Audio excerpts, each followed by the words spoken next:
Friends, கோவையில் ஒரு பழனி இருக்குன்னா நம்புவீங்களா? அட ஆமாங்க, நம்ம சூலூர்லேருந்து 2 கிலோமீட்டர் தூரத்தில் கண்ணம்பாளையங்கிற ஊரில் தாங்க இந்த பழனி ஆண்டவர் கோயில் இருக்குது. அந்த கோயிலுக்கு தான் போயிட்டுருக்கிறேன். இப்போ கோயிலோட அருகாமையில் வந்துட்டேன். முன்னாடி ஒரு 20 படிகள் ஏறணும்னா அந்த கோயிலுக்கு உள்ளே போயிடலாம். அப்போ படி ஏறிட்டு இருக்கிறேங்க. இந்த படிகள், இதோட நுழைவு கோபுரம், அந்த நுழைவாயில், இதையெல்லாம் பார்த்தோம்னா மருதமலை முருகனை நினைவூட்டுற மாதிரியே இருக்குது.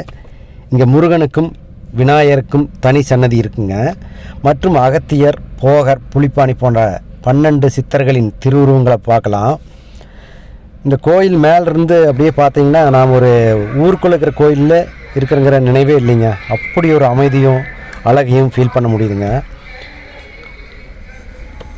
மேலும் இங்கே காற்று பார்த்திங்கன்னா அவ்வளோ சூப்பராக இருக்குங்க.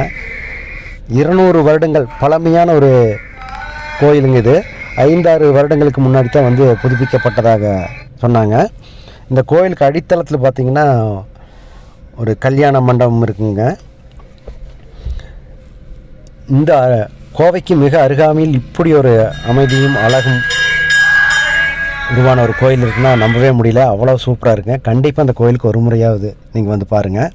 ஓகே ஃப்ரெண்ட்ஸ், மீண்டும் சந்திப்போம். நன்றி, வணக்கம்.